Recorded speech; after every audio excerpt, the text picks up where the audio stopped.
औलियाइहिल कामिलीन अम्मा बाद फ़अऊज़ु बिल्लाहि मिनश शैतानिर रजीम बिस्मिल्लाहिर रहमानिर रहीम मूतू क़ब्ल अन तमूतू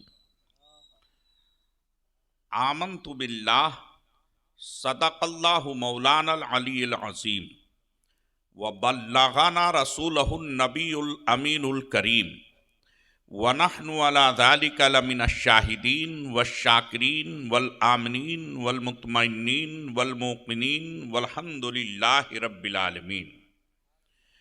कभी आए हकीकत मुंतज़र नज़रा लिबास मजाज में।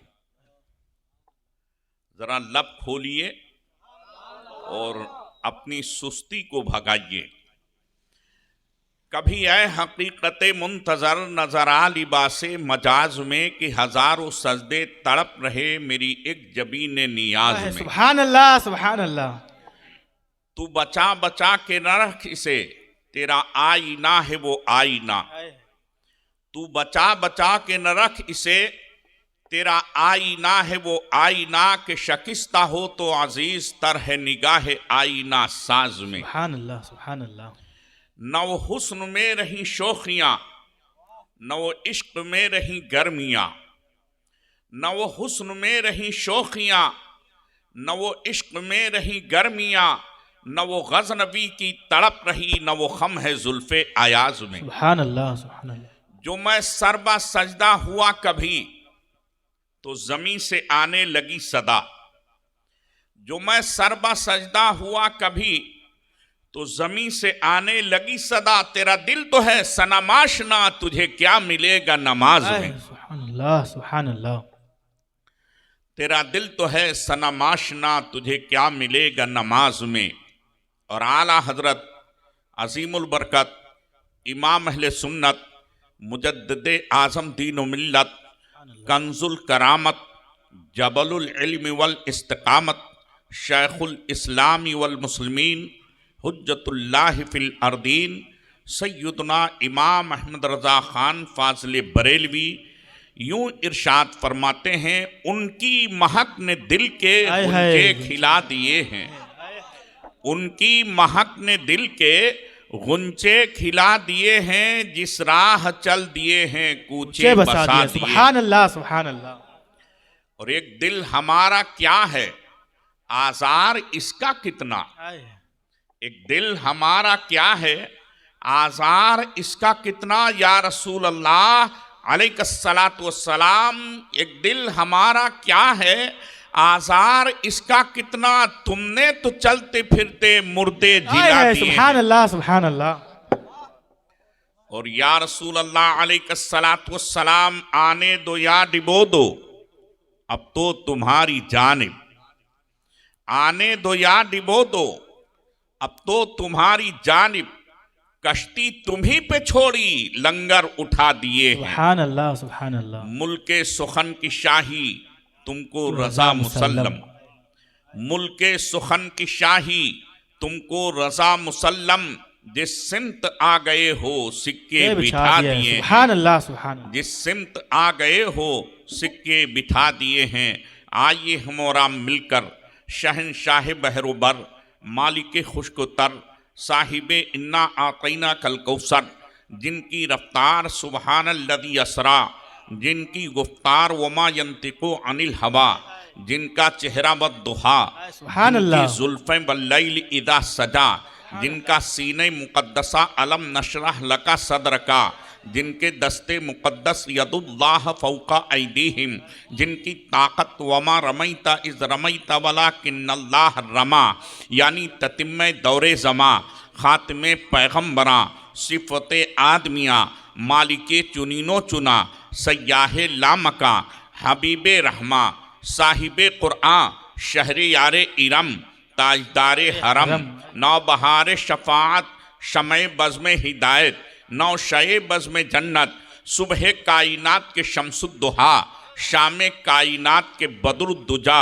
हुजूर अहमद मुज्तबा मोहम्मद मुस्तफ़ा सल्लल्लाहु अलैहि दाइमा की बारगाहे गुहरबार में झूम कर, तड़प कर, मचल कर अपनी गुलामी का सबूत देते हुए बाबा से बुलंद दरूद पाक पढ़ लीजिए। अल्लाहुम्मा सल्ली अला सय्यदना शफीअना हबीबना मौलाना मुहम्मद सय्यदना व मौलाना मुहम्मदिन तिब्बिल कुलूबी व दवाइहा व आफियतिल अब्दानी व शिफाइहा व नूरिल अबसारी व ज़ियाइहा व आलिहि व अस्हाबिहि व बारिक वसल्लम सलातम व सलामन अलैका या रसूल अल्लाह अलैकस्सलातु वस्सलाम। आपने मद्दाहाने रसालत से मद भरी आवाज़ नाते पाक की समात फरमाई, मगर मैंने दरूद शरीफ पढ़ने के लिए कहा तो बहुत ही बखीली से आप लोगों ने काम लिया। कुछ लोगों ने पढ़ा और कुछ खामोश रहे। मैं सबके चेहरे को देख रहा हूँ बराबर। आखिर दरूद न पढ़ने की वजह क्या है? यह तो आपको याद नहीं है या आप बखीली कर रहे हैं। ये दोनों खतरनाक बातें हैं। बोलो हैं कि नहीं हैं? लिहाजा आप ज़रा दिल की गहराइयों से अगर गुलामी मुस्तफ़ा का कलादा अपने गले में डाले हैं तो गुलामी मुस्तफ़ा का सबूत देते हुए तड़प कर बाबा से बुलंद दरूद पाक पढ़ लीजिए। अल्लाहुम्मा सल्ली अला सय्यदना शफीअना हबीबना मौलाना मुहम्मदिन व बारिक सय्यदना व मौलाना मुहम्मदिन बारिक वसल्लम सलातम व सलामन अलैका या रसूल अल्लाह अलैकस्सलातु वस्सलाम। हजरात, एक मर्तबा और झूम कर मचल कर दरूद पाक पढ़ लीजिए। अल्लाहुम्मा सल्ली अला सय्यदना शफीअना हबीबना मौलाना मुहम्मद सल्लल्लाहु अलैहि वसल्लम सलातम व सलामन अलैका या रसूल अल्लाह अलैकस्सलातु वस्सलाम।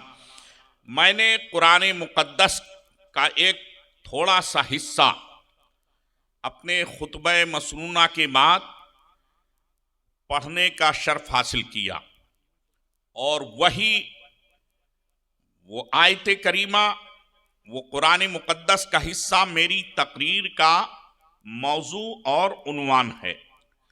उसका सीधा साधा तर्जुमा आप सुन लीजिए। अल्लाह ताला फरमाता है मूतू क़ब्ला अन तमूतू, मर जाओ मरने से पहले। मर जाओ मरने से पहले, मरने से पहले। जरा पूरा मजमा इस बात को बुलंद करे, मर जाओ मरने से पहले। ये अल्लाह तबारक ताला का हुक्म है। अल्लाह का हुक्म है कि मर जाओ मरने से पहले। हजरत अल्लामा शमीमुज़्ज़मा साहब और दीगर उलमा ने आपको तकरीरें सुनाई हैं। मैं ये चाहता हूं कि इस आयत करीमा को आप तक पहुंचाऊं और आपको समझा दूं। देखिए, मरने से पहले अल्लाह फरमाता मर जाओ, तो मरने से पहले कैसे मर जाएगा? मरने से पहले कैसे मर जाएगा आदमी? जो वहाबी और देवबंदी ये कहता हो कि कुरान पर अमल करो, कुरान में ये कहाँ लिखा है, कुरान में ऐसा कहाँ आया है, फातिहा कुरान कहाँ है, सलाम कुरान में कहाँ है, दरूद कुरान में कहाँ है, चादर मज़ार पे पेश करना कहाँ है, मज़ारात पर जाना कहाँ है, उससे कहो भाई ये तो हम जानते नहीं, मगर आप सुनिए कुरान में है मूतू क़ब्ला अन तमूतू, मर जाओ मरने से पहले। तो कुरान में है मर जाओ मरने से पहले, लिहाजा तुम अभी मर जाओ। भाई कुरान का हुक्म है, बोलो है कि नहीं है? उसको पकड़ो और कहो ये कुरान का हुक्म है, मर जाओ मरने से पहले। जरा जोर से कहिए आप लोग, मर जाओ मरने से पहले। और दो लफ्ज हैं उसको याद कर लीजिए, मूतू क़ब्ला अन तमूतू, मर जाओ मरने से पहले। मरने से पहले। तो वहां भी से आप कहिए ये तो मैं जानता हूं, ये नहीं जानता मज़ारात पर जाना कहाँ कुरान में लिखा है, चादर पेश करना कहाँ लिखा है, फातिहा करना कहाँ लिखा है, ये तो मैं नहीं जानता। मैं तो गांव का रहने वाला आदमी हूँ, मगर कुरान में ये लिखा है मूतू कबला अन तमूतू, मर जाओ मरने से पहले। लिहाजा है वहाबी, तू मर जा, अभी मर जा, फौरन मर जा, वरना मरने से पहले तेरी मौत नहीं आएगी। मर जा मरने से पहले। तो उसकी नानी मर जाएगी और आपको कोई जवाब नहीं दे पाएगा। बोलो ये जवाब दोगे कि नहीं दोगे? अरे याद रखोगे इसको कि नहीं याद रखोगे? जरूर इंशाअल्लाह। अरे बोलो इंशाअल्लाह। वो आपके गांव का रास्ता भूल जाएगा और कहेगा वहां के मुसलमान तो बड़े जियाले हैं, वहां अब मत जाना। और अपने तमाम भाइयों से कहेगा वडला मुड़ी मत जाना, वरना वो मार डालेंगे मरने से पहले। कहीं ऐसा ना हो कि वो मार ही डालें मरने से पहले। और उनकी दलील है जो ना काटे कटे ना बांटे बटे, मर जाओ मरने से पहले। बोलो याद रखोगे कि नहीं रखोगे? इंशाअल्लाह। याद रखोगे? जरा हाथ उठा करके बताओ कि याद रखोगे। मर जाओ मरने से पहले, सीधा साधा तर्जुमा है, इसमें न कोई रेच है, न पेच है, न कोई इसमें तावील है, बस सीधा तर्जुमा है। आप किसी के तर्जुमे को देखिए, चाहे आला हजरत का तर्जुमा देखिए, या मौलवी अशरफ अली थानवी का देखिए, या कासिम नादौथवी का देखिए, या रशीद अहमद गंगोही का देखिए, किसी का तर्जुमा देखिए, सारे तर्जुमों में इस आयत का तर्जुमा यही है, मूतू कबला अन तमूतू, मर जाओ मरने से पहले, मर जाओ। लिहाजा वहाबी से कहो कि तुम मर जाओ। बात सही है कि नहीं? अब ये तो हुई वहाबी को जवाब देना। आप किसी भी बात का जवाब न दें। अगर जवाब देने में पड़ जाएंगे तो आपको गुमराह कर देगा। जवाब आप ना दीजिए, बल्कि यही कहिए कि भाई मैंने ये कुरान में पढ़ा है, और आप बताइए कुरान में आया हो मूतू कबला अंतमूतू, और आया है, यकीनन आया है, तो फिर तुम मर जाओ मरने से पहले। और जाते कहां हो? बस इसी जगह मर जाओ। अब वापस जाने की जरूरत क्या है? मर जाओ इसी जगह मरने से पहले। हजरात, तो वो वहाबी आपके यहां दोबारा नहीं आएगा। दूसरी बात यह है कि आपसे वो बहस भी नहीं करेगा कोई वहाबी, या करेगा बहस? तो ये सबक हमारा याद रखोगे? कौन कौन याद रखेगा? जरा हाथ उठाकर बताओ, सुबहान अल्लाह कहो। ये बताओ आपकी कुछ नींद उड़ी? अब यह है कि कुरान का हुक्म है मर जाओ मरने से पहले, तो कैसे मर जाओ? आप गौर कीजिए। कुरान फरमाता है कुल्लू नफ्सिन जाइक़तुल मौत। अब मैं आपको समझा रहा हूं, वहाबी को तो आप समझा दीजिएगा। आज तक 43 साल हो गए, अब 44वां साल एक दिन के बाद 2 दिन के बाद लग जाएगा, मगर कोई वहाबी माई का लाल सामने नहीं आया। तो उसको अगर आपके सामने आए तो आप समझाइए, और आप हमारे सामने हैं तो हम आपको समझाएंगे। कुरान में है कुल्लू नफ्सिन जाइक़तुल मौत, हर नफ्स को मौत का मजा चखना है, मौत का मजा चखना है। ये बताइए चखना किसको कहते हैं? जायका लेना, टेस्ट लेना। जैसे एक औरत खाना पकाती है तो पहले उसमें नमक का अंदाजा करती है कि नमक कितना है, कम है या ज्यादा।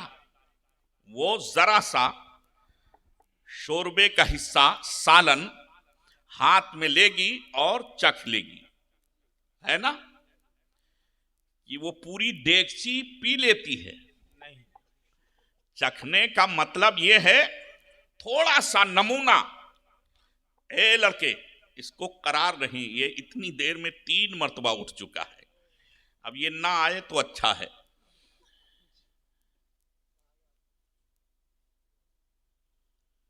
चखना और है और खाना और है।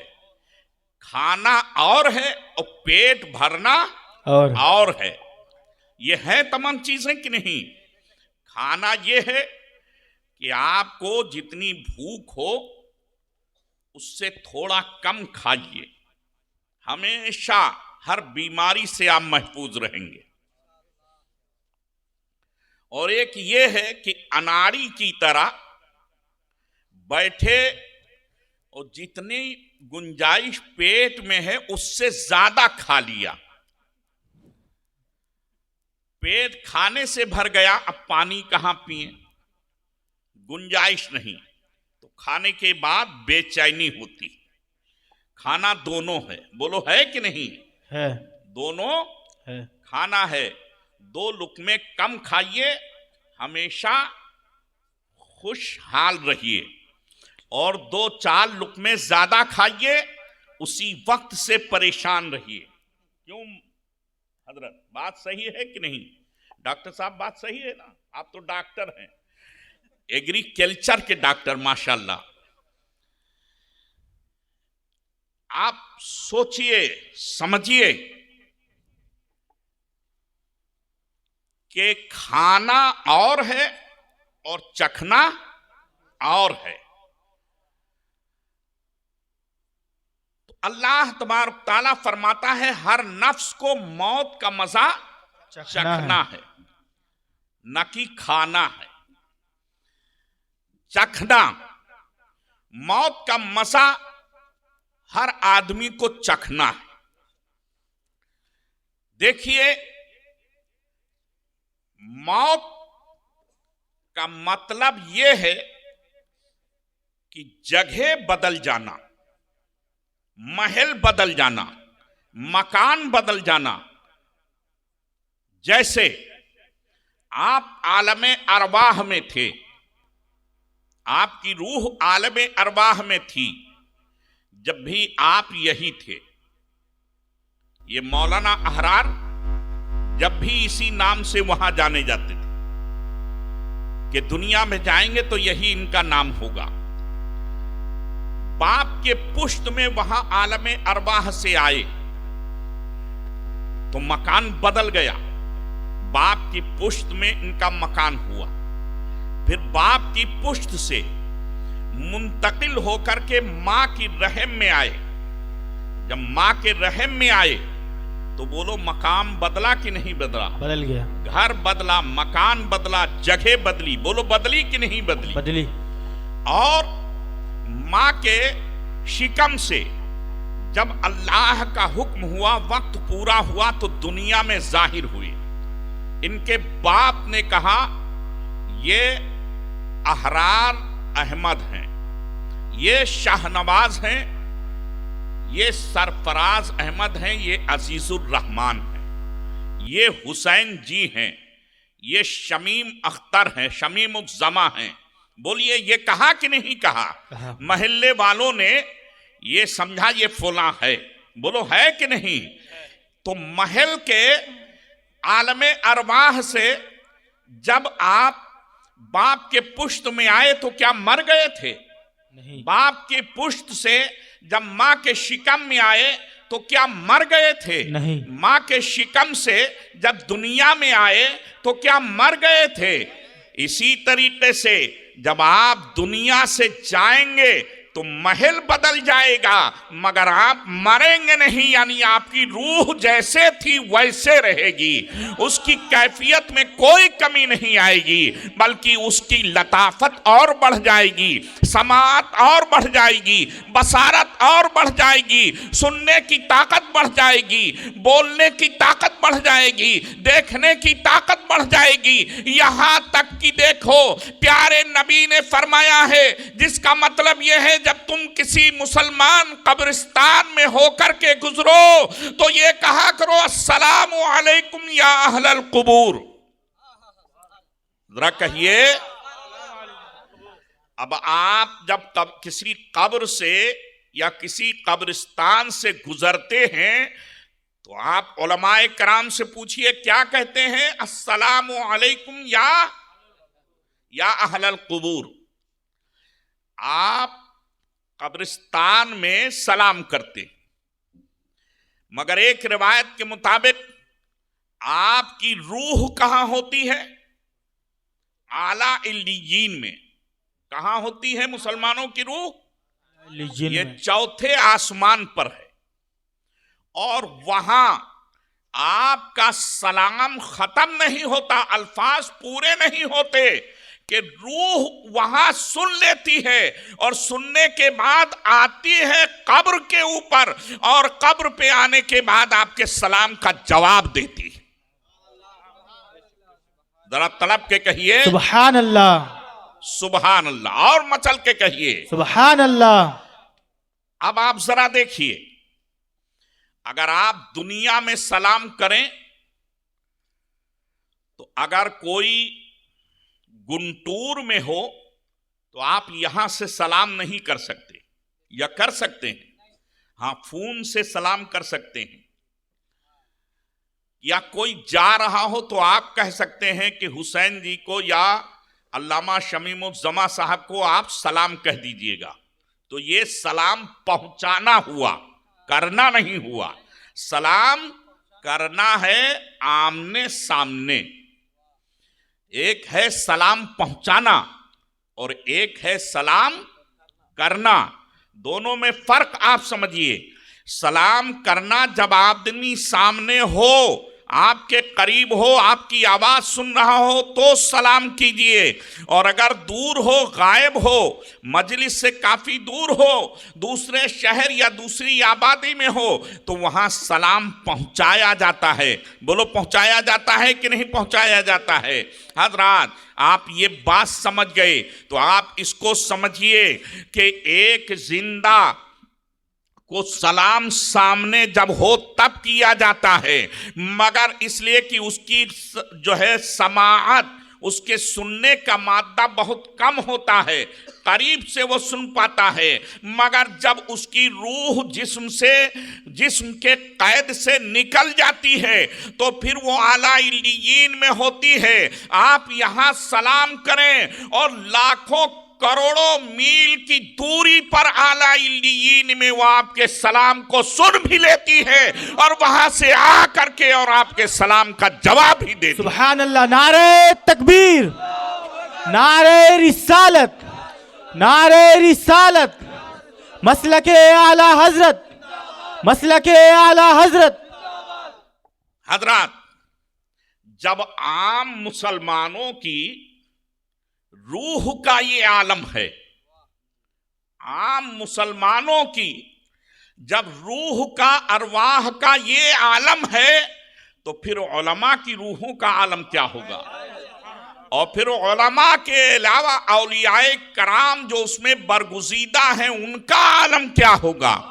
और फिर ख्वाजा दीन मिल्लत हजरत गरीब नवाज का सुनने का आलम क्या होगा? और जब गरीब नवाज का ये आलम कि आप अपने घर में याद कीजिए, वो अजमेर की सरजमीन पे बैठ करके आराम फरमाकर सुन लेते हैं और आपकी फरियाद को पहुंच जाते हैं, तो फिर आप बताइए कि करबला बगदाद के सरकार गौसे आजम का आलम क्या होगा? और फिर 4 यार का आलम क्या होगा, है। इमाम हसन और हुसैन की सुनने की हालत क्या होगी, और जब उनका ये आलम है तो रसूल आज़म का आलम क्या होगा। सुभान अल्लाह, जब सुभान उनके अल्लाह। गदा भर देते हैं शाहाने जमाना की झोली, मोहताज का जब ये आलम है, मुख्तार का आलम क्या होगा। सुभान अल्लाह, सुभान अल्लाह। हजरात, तो नफ्स को मौत का मजा चखना है। अब नफ्स को हमें देखना है, नफ्स का जायजा लेना है, नफ्स का जायजा लेना है। तो नफ्स के 5 दर्जे होते हैं। कितने दर्जे होते हैं, जरा जोर से बोलो। 5 दर्जे होते हैं। पहला दर्जा कुरान पाक में है, वमा उबर्रिउ नफ्सी इन्न नफ्सा लअम्मारतुम बिस्सू। और नफ्से अम्मारा तुम्हें बुराई की तरफ खींचने वाला नफ्स है। यानी नफ्से अम्मारा इंसान को जब लाहिक होता है पैदाइश के बाद तो बुराई की तरफ खींच जाता है। नफ्से अम्मारा के साथ जो तुम्हारा असली दुश्मन शैतान है वो भी लगा रहता है, और आपका नफ्स होता है। मुक्तदा आपका नफ्स होता है और वरगलाने वाला शैतान होता है। शैतान वरगलाता है, गुदगुदाता है, नफ्स को उभारता है और नफ्स खड़ा हो जाता है। जब नफ्स उभरता है नफ्से अम्मारा, तो आपका दिल नमाज में नहीं लगता। जब नफ्से अम्मारा आपका बरंगेख्ता होता है तो आपका दिल रोजा में नहीं रखता। जब आपका नफ्स अम्मारा उभरता है तो आपका दिल तिलावत कुरान पाक में नहीं लगता। जब आपका नफ्स उभरता है तो आपका दिल ना तो मनकबत और तकरीर के सुनने में नहीं लगता। जब आपका नफ्स उभरता है तो अच्छे कामों में नहीं लगता। जब आपका नफ्स उभरता है तो आपका दिल जो है वो आपका नफ्स मस्जिद में नहीं रहता, मस्जिद के अंदर आपके दिल को करार नहीं मिलता। अल्लाह तबारक ताला जल्ल जलालहु अम्मा वालहु ने इस नफ्स को नफ्से अम्मारा करार दिया है, बुराई की तरफ खींचने वाला नफ्स। हिंदुस्तान के एक शायर ने कहा है, जिसे कहे हैं नफ्स मारो पहले इस मूसी को मारो। लोग कहे हैं मारो मारो, नफ्स कहे हैं काहे को मारो। मगर एक हिंदुस्तान के दूसरे शायर ने उसका जवाब दिया है, नहंगो अजदहा वो शेरे नर मारा तो क्या मारा। नहंगो अजदहा वो शेरे नर मारा तो क्या मारा, बड़े मूसी को मारा नफ्से अम्मारा को गर मारा। अगर किसी ने हाथी या किसी ने अजदहा को या शेरे बबर को मार दिया तो उसकी ताकत व कुव्वत नहीं है। सबसे बड़ा ताकतवर, सबसे बड़ा पहलवान वो आदमी है जो अपने नफ्स को मार दे, नफ्स को जो कुचल दे, नफ्स को जो रोक ले, नफ्स की जो बात न माने, वो सबसे बड़ा ताकतवर है, वो सबसे बड़ा पहलवान है, वो सबसे बड़ा शान वाला है, वो सबसे बड़ा कुव्वत वाला है। तो एक है नफ्से अम्मारा और दूसरा है नफ्से लव्वामा। कुरान फरमाता है, ला उक़्सिमु बियौमिल क़ियामति वला उक़्सिमु बिन्नफ्सिल लव्वामा।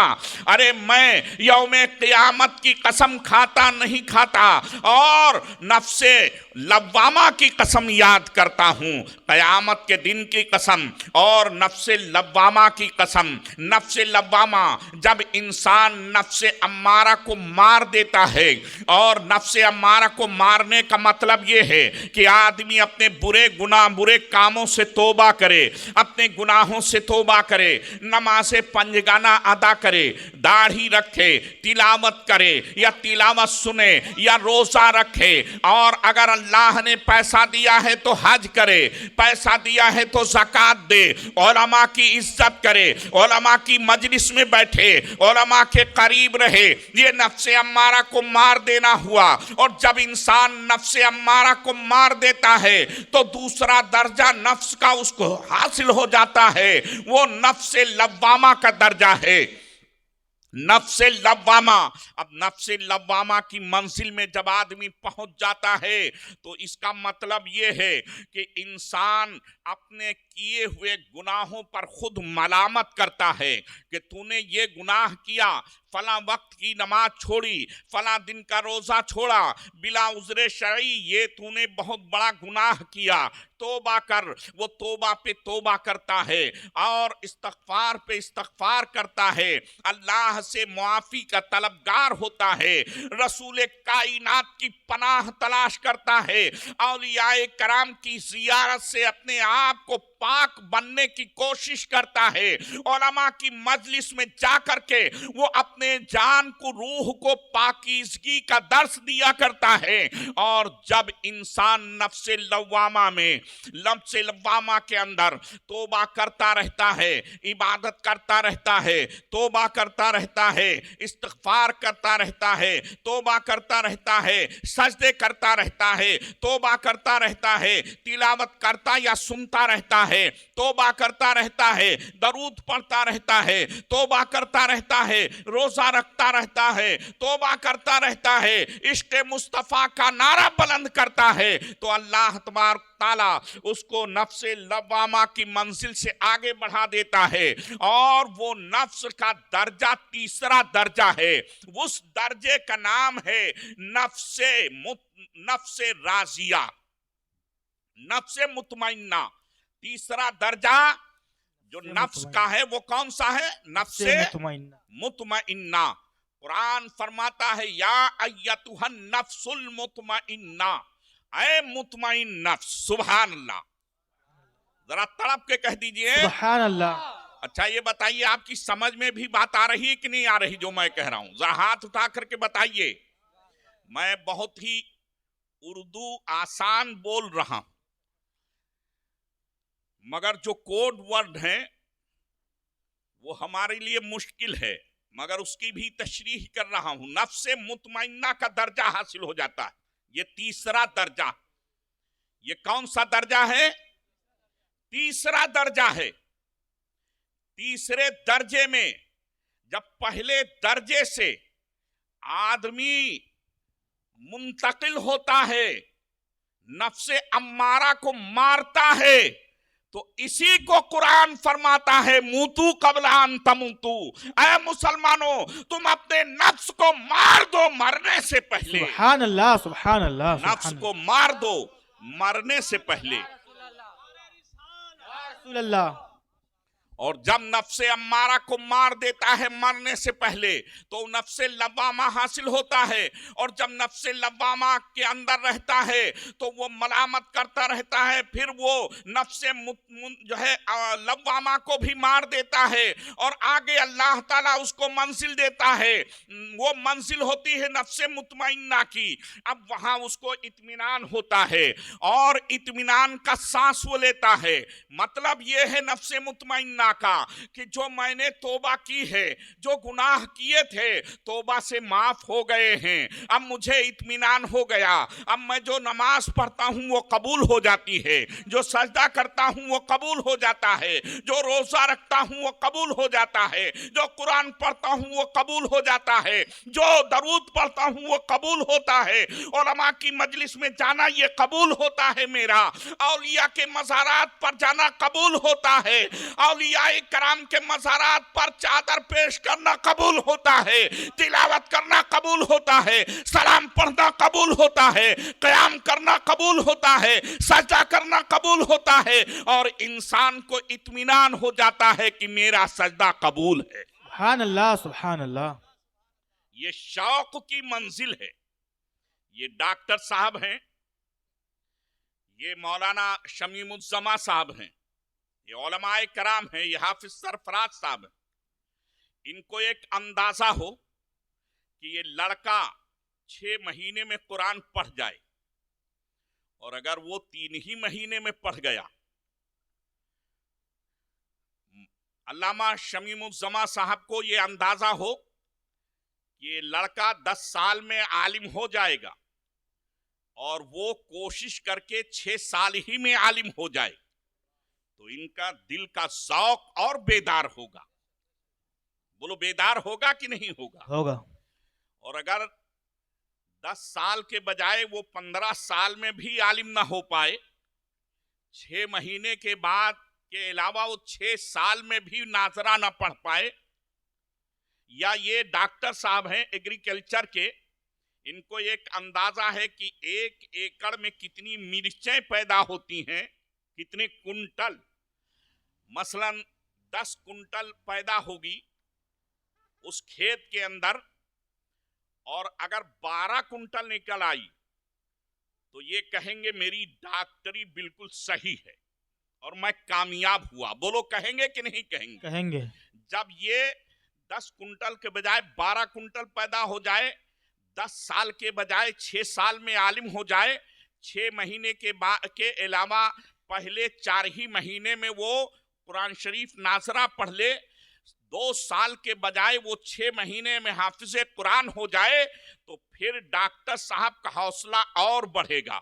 बोलो बढ़ेगा कि नहीं? बढ़ेगा। कि अगर और दिमाग लगाया जाए, साइंस को और जो है वो बरूए कार लाया जाए, तो 12 कुंटल के बजाय और ज्यादा पैदा हो सकता है। बोलो ये दिल लगाएंगे कि नहीं लगाएंगे?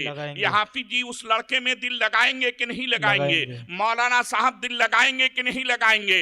इसी तरीके से एक नमाज पढ़ने वाला जब ये समझता है कि मैं खड़ा हूं तो मेरा क़याम खुदा की बारगाह में कबूल है, जब मैं सजदा रुकू करता हूं तो मेरा रुकू कबूल है, जब मैं सजदा करता हूं तो सजदा कबूल है, मैं सलाम फेरता हूं तो नमाज कबूल है, तो फिर उसका ज़ौक़ बेदार होता है और वो 4 रकात के बजाय 12 रकात पढ़ता है, 17 रकात के बजाय पूरी रात इबादत में गुजार दिया करता है, फजर के बजाय वो तहज्जुद के वक्त जागा करता है। जब वो ये समझता है कि मैंने एक हर्फ पढ़ा है, अल्लाह तबारक ताला ने 27 हर्फ का सवाब दिया है, 10 हर्फ का सवाब दिया है, तो वो और ज्यादा पढ़ता है। सूरह फातिहा पढ़ेगा, अलिफ लाम मीम पढ़ेगा, सूरह बकरा पढ़ेगा, आले इमरान पढ़ेगा, सूरह कहफ पढ़ेगा, और कुरान की तिलावत से वो रूह को फैजियाब करेगा, ज़ौक़ उसका बेदार होगा। बोलो होगा कि नहीं होगा? इसी मंजिल पे पहुंचे हुए किसी शायर ने कहा है कि अब थकन पांव की जंजीर बनी जाती है, अब थकन पांव की जंजीर बनी जाती है, राह का शौक ये कहता है कि चलते रहिए, राह का शौक ये कहता है कि चलते रहिए। अगर आप इस मंजिल में नफ्से मुतमइन्ना के दर्जे पर पहुंच जाएं तो आप जो है वो 17 रकात ईशा में होती हैं, तो आप 9 रकात या 12 रकात नहीं पढ़ेंगे, बल्कि आप कहेंगे 2 रकात नफिल के और पढ़ लें, ताकि खुदा अल्लाह तबारक ताला मेरी नेकियों में और इजाफा फरमा दे। बोलिए कहेंगे कि नहीं कहेंगे? इसी दर मंजिल में पहुंचे हुए थे हजरत मौला अली शेर खुदा रदियल्लाहु ताला अन्हु। वो फरमाते हैं कि मैं सजदे में सर झुकाता हूं मगर उस वक्त तक नहीं उठाता जब तक कि मुझको इत्मीनान नहीं हो जाता कि मेरा सर। सुभान अल्लाह, सुभान अल्लाह। नारे तकबीर, नारे रिसालत, नारे रिसालत। मसलके आला हजरत खलीफा मुफ्ती आज़म हिंद हुजूर सुल्तान रज़ा नूरी साहब क़िबला, नारे तकबीर। हजरत आप गौर फरमाइए, तो नफ्से मुतमइन्ना एक ऐसी मंजिल है, इसी मंजिल में एक चिड़िया थी। इंसान की बात क्या, चिड़िया। हजरत मूसा अलैहिस्सलाम के जमाने में एक चिड़िया थी, एक दरिया के किनारे एक पेड़ लगा हुआ था। पेड़ तो आप जानते हैं ना, यहाँ क्या कहते हैं पेड़ को डॉक्टर साहब? झाड़। पूरी दुनिया में जितनी जबानें बोली जाती हैं इकट्ठा हिंदुस्तान में बोली जाती हैं, और हमारा मुल्क अल्हम्दुलिल्लाह लोगों ने इसको टुकड़े कर दिया, वरना आधी दुनिया का नाम था। सुभान अल्लाह, जो हमारे ख्वाजा ने बनाया था, और ख्वाजा के दुश्मनों ने इसके टुकड़े कर दिए, छोटा हो गया, फिर भी आधी दुनिया पर भारी है। हक है। बोलो है कि नहीं है? जरूर। हर एतबार से ये भारी है और भारी रहेगा, इसलिए कि इसमें मेरे नबी के नाइबे आजम हजरत ख्वाजा गरीब नवाज की हुकूमत, सुभान अल्लाह, सुभान अल्लाह। किसी भिकमंगे की हुकूमत नहीं है, और ये हुकूमत किसी के बाप की दी हुई नहीं है, बल्कि रसूल पाक की अता की। सुभान अल्लाह, सुभान अल्लाह। ये हमेशा रहेगी हजरात। तो वो चिड़िया इस दर्जे में पहुंची थी, तो वो शाख दरिया के किनारे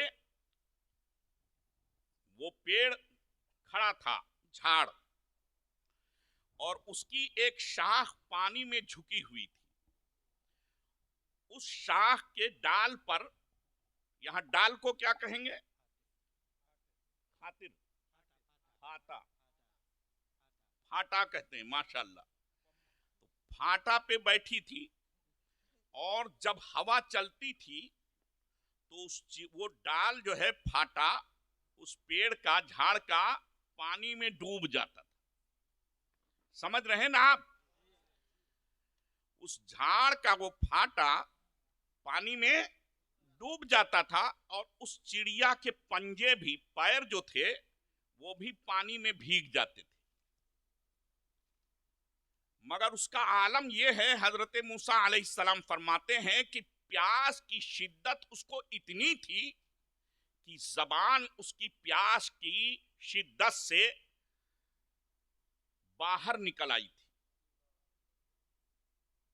तो हजरत मूसा अलैहिस्सलाम ने उसको देखा, उस पर ताज्जुब किया, बहुत देर तक देखते रहे, और उसके बाद उस चिड़िया से फरमाया कि ऐ चिड़िया, एक नबी, एक गैर ईमान वाले, यानी गैर इंसान, एक परिंदे से फरमा रहा है कि ऐ चिड़िया, ऐ परिंदे, ये जब हवा चलती है तो ये फाटा, ये शाख पानी में डूब जाता है, और तेरे पंजे भी पानी को छू जाते हैं, डूब जाते हैं, भीग जाते हैं। अगर थोड़ा सा मुंह बढ़ा करके तू पानी पी ले तो इसमें क्या गुनाह हो जाएगा?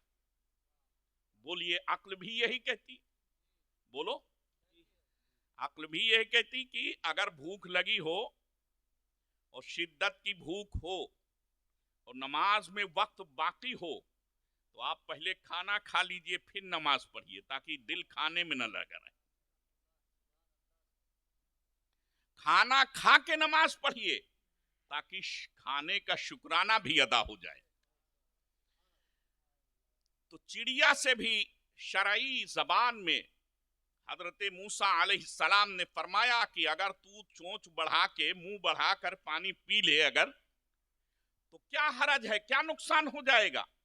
कोई नुकसान नहीं होगा। वो चिड़िया है।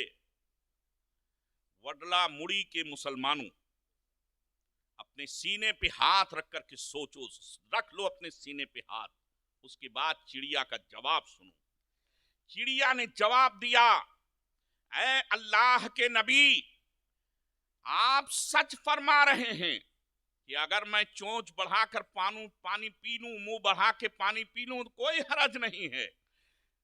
मगर ऐ अल्लाह के नबी, ऐ मूसा अलैहिस्सलाम, जो मजा अल्लाह के जिक्र में आ रहा है, वो पानी पीने में मजा नहीं आ रहा। सुभान अल्लाह, सुभान अल्लाह। पानी पीने में मजा नहीं आ रहा है। अब आप जरा देखिए कि इत्मीनान का क्या आलम होता है। जब आदमी को इत्मीनान हो जाए कि हमारी नमाज कबूल है, तो नमाज उसकी छूट नहीं सकती, वो बिस्तर पे सो नहीं सकता, वो काम में लग नहीं सकता, वो नमाजों को कज़ा नहीं कर सकता। शर्त यह है कि उसको इत्मीनान हो जाए कि हमारी नमाज कबूल हो रही। सुभान अल्लाह। अब थकन पांव की जंजीर बनी जाती है, राह का शौक ये कहता है कि चलते रहिए। देखिए, नफ्स ही है, जो नफ्स अम्मारा के मंजिल में था, वो नफ्स अम्मारा को आपने मार दिया, नफ्स लव्वामा का दर्जा हासिल हुआ। नफ्स लव्वामा के दर्जे से आदमी ने उबूर किया, पार कर लिया, नफ्स मुतमइन्ना में आ गया। बोलो आ गया कि नहीं आया? आ गया। जैसे किसी इंसान के पास एक झोपड़ा था, उसने उसको तोड़ दिया, फिर उसने जो है पक्का पुख्ता मकान बनाया, और थोड़े दिन के बाद उस पुख्ता मकान में शानदार दरवाजे, लाजवाब ग्रिल और संगे मरमर की टाइल से उसको मुज़य्यन किया, एसी लगाया, तो जगह तो वही है, बोलो है कि नहीं है, मगर शक्ल बदल गई है। बोलो बदल गई कि नहीं बदल गई? और बदल जाने का नाम मरना नहीं होता है, बल्कि मिट जाने का नाम मरना होता है। लिहाजा वहाबी और देवबंदी से कह दो कि औलियाए कराम हम भी इंसान हैं, औलियाए कराम भी इंसान हैं, हम भी इंसान हैं, मदीने के ताजदार भी इंसान हैं, मगर हम जब मुसलमान होकर नहीं मरते हैं तो आमीना के लाल कैसे मर सकते हैं? सुभान अल्लाह, सुभान अल्लाह, अल्लाहु अकबर, या रसूल अल्लाह, या रसूल अल्लाह। इसी के वो देखो मदीने बरेली के ताजदार, इश्को मस्ती के शहरियार आला हजरत सरकार मस्ती में झूम कर फरमाते हैं, तू जिंदा है वल्ला, तू जिंदा है वल्ला, तू जिंदा है वल्ला, तू जिंदा है वल्ला, मेरी चश्मे आलम से छुप जाने वाले, सुभान अल्लाह, सुभान अल्लाह। चमक तुझसे पाते हैं सब पाने वाले, मेरा दिल भी चमका दे चमकाने वाले, बरसता नहीं देख कर अब्र रहमत, बदों पर भी बरसा दे बरसाने वाले। सुभान अल्लाह, सुभान अल्लाह। कायनात का करम हो जाए तो जरा एक बहुत बड़ा बुरा इंसान एक लम्हे से पहले अच्छों का सरदार बनता हुआ नजर आए। बोलो आता है कि नहीं आता है? जब गौसे आजम का ये आलम कि आपकी बारगाह में चोर आ जाए तो अपने वक्त का कुतुब बना दें, तो जब गौसे आजम का ये आलम है तो रसूले आजम का आलम क्या होगा जब उनके गदा भर देते हैं। शाहाने जमाना की झोली मुहताज का जब ये आलम है, मुख्तार का आलम क्या होगा? सुभान अल्लाह। बहरहाल मुख्तसर ये बातें तो इसमें बेशुमार हैं, समझाने का वक्त नहीं, इतनी तफसील में जाने का टाइम नहीं, आप पहले से थके हुए हैं। अब आप समझिए कि 3 दर्जे नफ्स के बयान हो गए, एक नफ्से अम्मारा, दूसरे नफ्से लव्वामा, तीसरे नफ्से मुतमइन्ना, और चौथा दर्जा है नफ्से राजिया का। सुभान अल्लाह। चौथा दर्जा क्या है? राजिया। और 5वां दर्जा है नफ्से मर्जिया का। चौथा दर्जा क्या है? नफ्से, जरा जोर से बोलो यार ताकि याद रहे, राजिया, नफ्से राजिया का। और 5वां दर्जा है नफ्से मर्जिया, मर्जिया का। नफ्से राजिया का वो दर्जा है कि अल्लाह तबारक ताला नफ्से मुतमइन्ना की मंजिल से उसको बुलंद करता है, और बुलंद करने के बाद अब इम्तिहान का वक्त होता है। जैसे ये शाहनवाज साहब समझते हैं, ये उलमा समझते हैं, जो बच्चा तेज होता है पढ़ने में, ज्यादा मेहनत करता है, उस्ताद उसको छुट्टी कम देता है, उसको छुट्टी कम देता है। उस्ताद के दिल के करीब वो होता है, वो चाहता है कि मेरे करीब रहे ताकि मेरा फैजान, बातनी फैजान भी इसको मिलता रहे। और वो जब पूरा कोर्स पढ़ लेता है तो फिर वही उस्ताद उसके हाथ में पेपर थमा देता है, पकड़ाता है कि अब तुमने बेटा जो मेहनत की है और हमने तुम्हारे ऊपर जो वक्त सरफा किया है, ये इम्तिहान की घड़ी है, अब तुम इम्तिहान देकर के बताओ कि तुम्हारे अंदर सलाहियत आई कि नहीं आई, कबूलियत का मादा हुआ कि नहीं हुआ, ज़र्फ पैदा हुआ कि नहीं हुआ। हजरत मंसूर हल्लाज से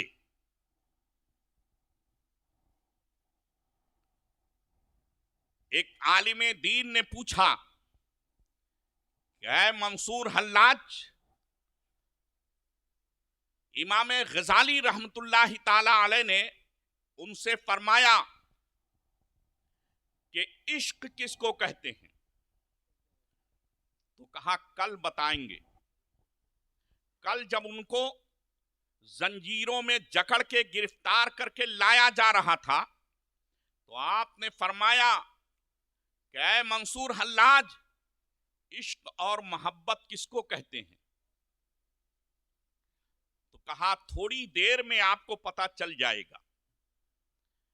जब उनको ले गए जल्लाद और दरिया के किनारे उनके सर को तन से जुदा कर दिया, हजरत इमाम गजाली वहां पहुंचे और पूछा, ऐ मंसूर अब तो जवाब दे दो। कहा देखो, इश्क की मंजिल मोहब्बत की वही थी और इंतहा ये है, इसी को मोहब्बत कहते हैं, इसी को इश्क कहते हैं। ये बड़ी आजमाइश का वक्त होता है। हजरत इमाम गजाली रहमतुल्लाहि ताला अलैह मुकाशिफतुल कुलूब, एक उनकी बड़ी मारकतुल आरा किताब है, उसमें लिखते हैं कि इस मंजिल में पहुंचने वाला आदमी अपनी मर्जी से कुछ कर नहीं सकता, अपनी मर्जी से खा नहीं सकता। अगर ठंडा पानी पीने का उसका दिल चाह रहा है तो पी नहीं सकता, अगर उसके बदन में बीमारी लग गई है इलाज कर नहीं सकता, अगर फफोले पड़ गए हैं, उसमें कीड़े पड़ गए हैं तो कीड़ों को निकाल नहीं सकता। वो इंसान जो है हरगिज अपनी मर्जी के मुताबिक कोई काम नहीं कर सकता, अपनी मर्जी के मुआफिक कोई काम नहीं करता। बस जिस हालत में रहे अल्लाह तबारक ताला से राजी रहता है। अगर खाना मिल जाए तो अल्लाह का शुक्र है, ना मिले तो अल्लाह का शुक्र है। अगर अच्छा रखे तो अल्लाह